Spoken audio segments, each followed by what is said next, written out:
आगे बीवी पीछे माँ। प्रिया, अरे ओ प्रिया सुनो ना। क्या यार सरन, सोने तो ना, दिमाग खराब ना करो। Listen to me please, urgent बात है। ठीक है बताओ। अर्जेंट बात नहीं हुई ना तो बताऊंगी तुम्हें। अरे कल मम्मी का फोन आया था, वो आज आने वाली है, मैं तुम्हें बताना भूल गया था। तो मतलब क्या? अरे तो मतलब क्या, मैं क्या करूं? वो तुम्हारी सास है। अच्छा, इस ब्रेकिंग न्यूज के लिए आपका धन्यवाद। सरन इरिटेट होने लगा और झुंझलाते हुए बोला, तुम बात की गहराई को समझ नहीं रही हो। मेरी मम्मी आ रही है, मतलब तुम्हारी सास। हमें अपने घर में थोड़े बदलाव करने होंगे, तुम्हें थोड़ा बहू की तरह रहना पड़ेगा। तो अभी क्या मैं दामाद की तरह रहती हूँ? दामाद की तरह नहीं रहती हो, लेकिन ये जो है ना तुम्हारी जुबान लड़ाने की आदत, उसको थोड़ा उनके सामने कम कर लेना, कंट्रोल। अरे यार जाओ ना, सुबह सुबह दिमाग खराब ना करो। ये कहकर प्रिया बाथरूम में चली गई और सरन सिर पकड़कर बैठ गया। तभी दरवाजे की घंटी एक जोरदार झनकार के साथ बजी। प्रिया बाथरूम में थी और सरन, जिसने अभी अभी अपनी बीवी से तगड़ी डांट खाई थी, चप्पल घसीटता हुआ दरवाजे की ओर गया। मम्मी आप इतनी सुबह सुबह? क्या, अब तेरी माँ भी अपॉइंटमेंट लेकर आएगी क्या? सरन ने फौरन दरवाजा खोला और अपनी माँ लीलावती को अंदर बुलाया। मन ही मन वो सोचने लगा, हे भगवान बस संभाल लेना। लीलावती अंदर आई, पूरे शाही ठाट से बैठ गई, जैसे किसी राजमहल में तशरीफ लाई हो। बहू कहाँ है? मम्मी वो बाथरूम में है। सरन झट से रसोई में गया और एक गिलास पानी लाकर माँ को थमाया। लीलावती ने पानी पीते हुए चारों ओर नजरें घुमाई। पर्दे हल्के गंदे, सोफा थोड़ा ढीला और सामने प्रिया का ड्रेस गिरा पड़ा। तभी बाथरूम का दरवाजा खुला और प्रिया बाल सुखाते हुए बाहर निकली। सरन, चाय बन गई क्या? लीलावती का चेहरा एकदम सीरियस हो गया। उन्होंने घूर कर प्रिया को देखा। नमस्ते मम्मी जी। और सरन तुम जाओ फटाफट 3 कप चाय बना लो, मैं और सासू माँ बात करते हैं। अरे तुम बना लो ना यार, क्या बोल रही हो ये? रोज तुम बनाते हो ना, तो आज क्या हो गया? जल्दी जाओ वरना मम्मी जी रूठ जाएंगी। सरन ने बिना कुछ कहे हार मान ली और किचन की ओर चल पड़ा, जैसे कोई युद्ध में जा रहा हो। लीलावती अब तक हैरान थी, जैसे कोई सांप सूंघ गया हो। और बताइए मम्मी जी। सब ठीक। कुछ मिनटों बाद सरन चाय लेकर आया। 3 प्यालियां ट्रे में ऐसे आ रही थी जैसे कोई नई नवेली दुल्हन अपनी सास को चाय पिलाने आई हो। सबने चाय पीना शुरू ही किया था कि फिर टिंग टोंग घंटी बज गई। जाओ देखो कौन है। सरन फिर उठा, अखबार लेकर लौटा, मगर अब तक लीलावती का सब्र जवाब दे चुका था। उन्होंने कप रखा और मुंह में आया ज्वालामुखी फोड़ दिया। तो पूरी तरह जोरू का गुलाम बन गया है, जो ये बोले वही करेगा। ऐसा नालायक मैंने तो पैदा नहीं किया था। मम्मी ऐसा कुछ नहीं है। है बेटा है, तुझे देखता है कि घर में बहू नहीं तेरी बॉस आ गई है। प्रिया अब तक मुस्कुराते हुए तमाशा देख रही थी, फिर चुपचाप उठी, अपने कमरे में चली गई। नहीं बेटा मैं जा रही हूँ, मैं तुझे इस हाल में नहीं देख सकती। तू तो बीवी से डरता है। छी। लीलावती गुस्से में उठी और दरवाजे से निकल गई। सरन वहीं सोफे पर बैठ गया, जैसे बॉम्बे स्टॉक एक्सचेंज क्रैश हो गया हो। कुछ देर बाद वो सीधा निकला अपने जिगरी दोस्त वनराज के पास। अरे सरन तू सब ठीक ना? नहीं यार, मम्मी आई थी और घर में सुनामी आ गई। सरन उसे सारी कहानी विस्तार से सुनाता है। सुबह की लड़ाई, प्रिया का आदेश, मम्मी की नाराजगी और खुद की हार। भाई तू तो गया काम से, पर एक बात बता, रोज तू ही चाय बनाता है? हाँ यार, प्रिया कहती है तुम अच्छी चाय बनाते हो, अब मना करूं तो घर में शांति नहीं रहती। वनराज ने गहरी सांस ली। बाहर से तो मुस्कुरा रहा था, पर अंदर ही अंदर सोचने लगा, मेरी सीमा भी तो वैसी है, और अगर मेरी मम्मी आ गई तो हे भगवान तब क्या होगा। थोड़ी देर में उन लोगों की इधर उधर की बातें चली और फिर सरन चला गया। सरन के जाते ही वनराज ने लंबी सांस ली और कुर्सी पर धड़ाम से बैठ गया। उसके चेहरे पर चिंता की लकीरें नाचने लगी। हे भगवान, अगर कल को मेरी मम्मी आ गई तो क्या होगा मेरा? शीला तो सर के ऊपर कढ़ाई फेंक देगी, मेरी तो इज्जत चौराहे पर नीलाम हो जाएगी। अभी उसने हाथ में पानी का गिलास उठाया ही था कि मोबाइल की घंटी बज उठी। स्क्रीन पर लिखा था माँ कॉलिंग। हे बाप रे, मन में नाम लो और सामने प्रकट हो जाए। बेटा कैसी तबीयत है, सब ठीक तो है? हाँ माँ सब बढ़िया, आप बताइए। हाँ सब अच्छा है भगवान की कृपा से। दरअसल हम सोच रहे थे तुझसे मिलने आ जाए। मैं और तेरे पापा कल सुबह निकलेंगे। तुझे सरप्राइज देने का मन था पर अब बता ही दिया। क्यों? मेरा मतलब वाह माँ, क्या बात है। सरप्राइज तो सुपर हिट होने वाला है। ठीक है तो कल मिलते हैं। ओके बेटा। Yes mummy, I am waiting. Phone करते ही वनराज के तो होश उड़ गए। वो छत की ओर देखकर बोला, हे भगवान, अब तो मेरी भी परीक्षा शुरू। शीना को समझाना पड़ेगा, नहीं तो मेरी घर घर की कहानी भी क्राइम पेट्रोल बन जाएगी। वनराज को अब शीना से बात करनी थी, लेकिन उससे बात करना आसान नहीं था। इसलिए उसने हिम्मत जुटाई और रात के समय शीना के पास गया। शीना उस वक्त मोबाइल पर कोई डेली सोप देख रही थी। शीना, एक जरा सी बात करनी है। अगर फिर से डिनर में गोभी की सब्जी की बुराई करनी है ना तो मुंह बंद रखना। अरे नहीं यार, वो मेरे मम्मी पापा कल आ रहे हैं। तो क्या मैं बैंड बजाऊं उनका स्वागत करने के लिए? अरे नहीं नहीं, मेरा मतलब है बस उनके सामने ना थोड़ी इज्जत से पेश आ जाना और मुझसे भी थोड़ा प्यार से बात कर लेना प्लीज। उनसे तो ठीक है, लेकिन तुमसे प्यार से? वो मेरे डिपार्टमेंट का काम नहीं है। वनराज की माथे पर पसीना आ गया। उसने कुछ सोचकर तुरुप का इक्का फेंका। अगर तुम मान जाओ तो मैं तुम्हें 3-4 दिन के लिए 5,000 रुपए दूंगा। बस थोड़ा मीठा व्यवहार कर लो। रिश्वत? कितनी शर्म की बात है। पर 5,000 में काम हो जाएगा। डील पक्की? पक्की। बस नकद देना, यूपीआई में दिक्कत आती है ना। अरे डन डना डन। वनराज ने चैन की सांस ली। अब अगली सुबह जैसे ही घंटी बजी, वनराज ने दरवाजा खोला और सामने उसकी माँ चित्रा और पापा हेमंत खड़े थे। दोनों के चेहरे पर थी प्यारी सी मुस्कान। माँ पापा आइए आइए, बड़ा अच्छा लग रहा है आपको देखकर। नमस्ते मम्मी जी। नमस्ते पापा जी। आइए बैठिए, मैं अभी पानी लाती हूँ। चित्रा हैरान, परेशान, आंखें चौड़ी, जैसे किसी फिल्म में बहू की आत्मा बदल गई हो। ये वही शीना है ना? बहू बहुत बदली बदली सी लग रही है। लगता है इसका कोई पेच खिसक गया है।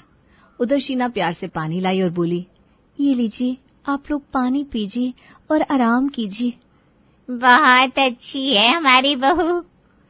सही कहा, सही कहा। आप लोग तो ऐसे बोल रहे हैं जैसे पहली बार मिले हो अपनी बहू से। लग तो ऐसा ही रहा है बेटा। वो लोग बैठकर बातें करने लगे। सब सही था। शीना वनराज को भी नाम लेकर नहीं बल्कि इज्जी उज्जी कर रही थी।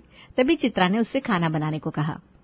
राजमा चावल बना लूं आज बहू? तुम्हारे ससुर को बहुत पसंद है। जी, अभी बनाती हूँ। शीना जैसे ही रसोई में पहुंची, उसने दरवाजे से इशारा किया और वनराज को खींच लिया अंदर। सुनो, तुमने 2 काम बोले थे, इज्जत और प्यार, दोनों करती है। लेकिन खाना बनाना तो डील में था नहीं। अरे यार, अब वो लोग घर के खाने की उम्मीद कर रहे हैं। प्लीज प्लीज खाना बना लो ना। तो फिर एडवांस दो। 5,000 का काम हो गया, अब खाना बनाना एक्स्ट्रा सर्विस है। अरे ठीक है, 2,000 और दूंगा, बस बना दो प्लीज। वाह, क्या ऑफर है। ठीक है, आई एम रेडी।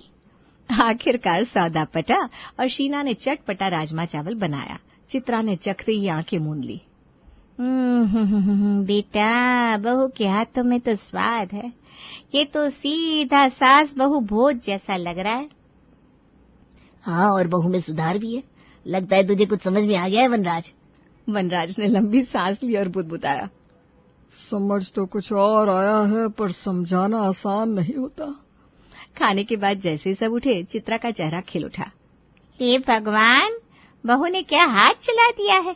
इतने सालों बाद किसी के हाथ का इतना स्वादिष्ट राजमा चावल खाया है। मुझे तो लगा था आज भी मुझे वही बेस्वाद दाल रोटी खानी पड़ेगी, लेकिन ये तो किसी होटल से भी ज्यादा टेस्टी था। अरे मम्मी पापा, ये सब शीना की मेहनत है। उसने दिल से बनाया आपके लिए। दिल से ही तो बनाया है जी। बिल्कुल बहू, तुम तो अब मेरी फेवरेट बन गई हो। शीना ने मुस्कुराते हुए पैसे की मुट्ठी थोड़ी और कस दी। दिन तो सही गुजर गया, लेकिन शाम होते ही चित्रा फिर कमान संभाल लेती है। चलो चलो, अब सब थोड़ा टहलने चलते हैं, खाना भी पच जाएगा और मौसम भी बड़ा सुहाना है। शीना के चेहरे पर हवाएं उड़ने लगी। मम्मी जी, आज ना थोड़ी थकावट सी है, कल चल देंगे ना? हैं? थकावट? इसी बीच वनराज एंट्री मारता है। उसकी चाल में थी फिल्मी हीरो जैसी झलक। क्या बकवास कर रही हो शीना? मम्मी अगर कह रही है तो जाना चाहिए ना, हर बात में ना नुकुर क्यों करती हो? चित्रा आंखें फाड़कर बेटे को देखती है। इतनी तेजी से बोलते तो उसने टीवी सीरियल में भी किसी को नहीं देखा। शीना उसे घूरने लगी जैसे कह रही हो, अबे ज्यादा उड़ मत। तभी वनराज उसके हाथ में 2 500 के नोट दबा देता है और चिल्लाते हुए कहता है, मेरी माँ जो कह रही है वो करो, ज्यादा बहस मत किया करो, कर लो। और साथ ही उसे आंख मारता है। तो शीना झट से मुस्कुराकर कहती है, ठीक है जी, चलिए माफ कर दीजिए, मैं अभी तैयार होती हूँ। और फिर वो चित्रा का हाथ पकड़कर बालकनी की तरफ बढ़ती है। मम्मी जी, आज तो चांद भी शर्मा जाएगा जब देखेगा कि 2 सुंदरियां सैर पर निकली हैं। चल नटखट। उसके बाद रात हुई, सब सो गए। लेकिन अगले दिन सुबह 6 बजते ही चित्रा की आवाज गूंजती है, शीना उठो बेटा, चलो मंदिर जाना है, जल्दी से नहा लो। चित्रा आवाज देकर चली जाती है, लेकिन शीना तो बिस्तर से चिपकी पड़ी है। वो मनराज को हिलाती है, तुम्हारी मम्मी मंदिर चलने को कह रही है, हमारी डील में ये लिखा था क्या? मैं नहीं जा रही। अरे मम्मी जो कह रही है कर लो ना, मेरी पैंट की जेब में 2000 है, निकाल लो, जाओ। सुबह की नींद बहुत कीमती होती है मिस्टर, 2000 में नहीं आएगी, कम से कम 5000 दो। ठीक है भाई, 5000 ले लो, पर भगवान के लिए उठ जाओ। शीना की आंखें चमक जाती है। अगले पल वो तैयार होकर चित्रा के साथ मंदिर निकल जाती है। सब कुछ ठीक चल रहा था। तभी दोपहर में हेमंत बाहर से घूमकर लौटते हैं और साथ में एक पड़ोसी को ले आते हैं। अरे देखो कौन आया है, शर्मा जी, हमारे पुराने साथी। बहुत जरा चाय तो बना दो हमारे लिए। उसकी शक्ल देखते ही शीना की आंखों में आग जल उठती है। यही पड़ोसी उसे कई बार घूरते पकड़ा गया था। शीना गुस्से से वनराज को इशारे से बुलाती है, मैं इस आदमी के लिए चाय नहीं बनाऊंगी, ये मुझे एक आंख नहीं पाता। क्या तमाशा है, जो कहा जा रहा है वो करो, बहुत तेवर दिखा रही हो आजकल। क्या हो बेटा, सब ठीक तो है? कुछ नहीं पापा, मैं संभाल लूंगा, आप बातें करिए ना। शीना पैर पटकते हुए रसोई में चली जाती है। 1 मिनट बाद वनराज फुफकारता हुआ पीछे पीछे पहुंचता है। तुमने मुझे सबके सामने डांटा? तुम्हें तो अभी बताती हूँ, जहर मिला दूंगी चाय में, जहर। अरे माफ कर दो मेरी जान, देखो मेरी इज्जत की बात है, लो ये लो 10,000। 10,000? हाँ जी 10,000, बस मेरी इज्जत बचा लो, सबके सामने झूठा हीरो बना रहने तो। शीना मुस्कुराते हुए रुपए लेती है, ब्लाउज में दबाकर साड़ी ठीक करती है।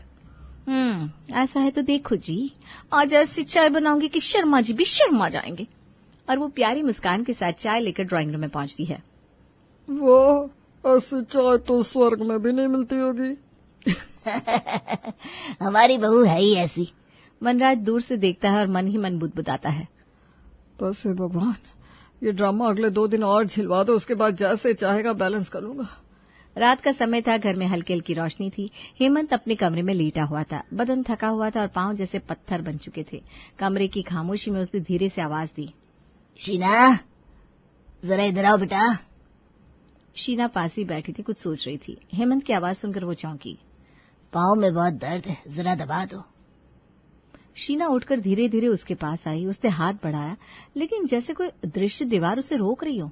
उसके चेहरे पर झिझक साफ झलक रही थी। वो कुछ बोलने की कोशिश कर रही थी, लेकिन शब्द गले में फंस गए थे। नहीं बेटा कोई बात नहीं, अगर मन नहीं है तो मत दबाओ। हेमंत ने हताश होकर आंखें बंद कर ली, लेकिन ये बात किसी और के कानों तक पहुंच चुकी थी। दरवाजे के पास खड़ा वनराज सब कुछ सुन चुका था। ये क्या तरीका है, पापा ने कुछ कहा और तुमने मुंह बना लिया? वो कमरे में जैसे तूफान की तरह घुसा। मेरे माता पिता जो कहेंगे वो एक बार में मानना पड़ेगा। और ये क्या बदतमीजी है, पापा तुमसे पांव दबाने को कह रहे हैं और तुम खड़ी होकर उनका मुंह देख रही हो। शीना ने गुस्से से उसकी तरफ देखा। उसकी आंखें लाल हो गई थी, लेकिन कुछ बोलने के बजाय उसने लंबी सांस ली। उसे पता था इस काम के पैसे उसे मिलने ही वाले हैं। वो नीचे बैठ गई और हेमंत के पांव दबाने लगी। दबा रही हूँ जी, आप गुस्सा ना करो। रात में वनराज बिस्तर पर आराम से लेटा हुआ था और शीना मुंह फुलाए दीवार की तरफ देख रही थी। बात बन रहे हो आजकल, हर चीज में बस ड्रामा ड्रामा ड्रामा। क्या करूं, मुझे तो हीरो बनने की आदत है। फिर उसने तकिए के नीचे से नोटों की गड्डी निकाली और शीना के सामने फेंकी। ये लो, काम के पैसे, नखरे नहीं चाहिए। पैसे से सब नहीं खरीदा जाता वनराज। अब इमोशनल डायलॉग इंस्टाग्राम पे डाल तो ये लाइन, शायद 100 लाइक मिल जाए। अब तक शीना का गुस्सा 7वें आसमान पर था। वो उठकर खड़ी हुई। ज्यादा उड़ो मत, वरना जमीन पे गिरते देर नहीं लगेगी। बहस जोर पकड़ती गई। एक दूसरे के अहंकार से टकराते 2 इंसान, लेकिन आखिरकार चुप्पी ने दोनों को घेर लिया। करवटें बदलते हुए सो गए।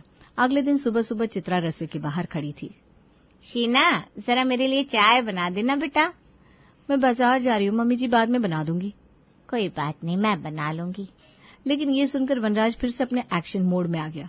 क्या मतलब है बाद में बना दूंगी? पहले चाय बनाओ, मम्मी कोई पड़ोसन नहीं है। अरे रहने देना बेटा, मैं बना लूंगी, वो जरूरी काम से जा रही है। मम्मी आप बीच में मत बोलिए, घर में कोई भी काम हो, काम करने से कतराती है ये। बस बहुत हो गया वनराज, दिस इज टू मच। मैं नौकर नहीं हूँ, मैं भी कुछ करना चाहती हूँ अपना काम। क्या मेरा कोई हक नहीं है? ओवर मत करो, तुम्हारा काम घर है और कुछ नहीं। नहीं, अब बर्दाश्त नहीं होगा, मैं मायके चली जाऊंगी। तुम्हें लगता है हर चीज पैसे से खरीद लोगे? वनराज का चेहरा गुस्से से तमतमाया हुआ था, उसकी आंखों में आग थी। उसने हाथ उठाया, बस एक पल और शीना के गाल पर उसका थप्पड़ पड़ने ही वाला था। वनराज! और उसी क्षण जैसे बिजली सी कौंधी हो, चित्रा ने झपट कर उसका हाथ पकड़ लिया। हिम्मत कैसे हुई तेरी, अपनी बीवी पर हाथ उठाएगा? उसके शब्द गूंजते गए। उसने झटके से उसका हाथ पीछे धकेल दिया। वनराज ठिठक गया, आंखें फटी रह गई। उसे यकीन नहीं हो रहा था कि उसकी मां ने ये किया। मम्मी जी? हाँ बहू, अब बहुत हो गया। पिछले 2 दिन से सब देख रही हूँ, जब देखो तब चिल्लाता है, दांत पीसता है, बात बात पर नीचे दिखाता है। क्या यही शादी है? मम्मी आप मेरी बात तो। चुप रह, तू नहीं बोलेगा अब। हर काम ये लड़की करती है, फिर भी तुझे चैन नहीं, और आज तो हद ही कर दी, हाथ उठाने चला था। वनराज के पैरों तले जमीन खिसक गई थी, उसका घमंड झड़ता जा रहा था। क्या ये तेरे संस्कार है? क्या मैंने तुझे ऐसे सिखाया था? मुझे शर्म आ रही है तुझे अपना बेटा कहते हुए। शीना बाहर से गंभीर बनी रही, लेकिन अंदर उसके मन में जैसे लड्डू फूट रहे थे। और सुन, अगर घर के काम में थोड़ा हाथ बटा लेगा तो तेरा हाथ घिस नहीं जाएगा। इतने में हेमंत भी कमरे में आ गया। क्या तमाशा है ये वनराज? क्या तूने मुझे कभी देखा है अपनी माँ के साथ ऐसा व्यवहार करते हुए?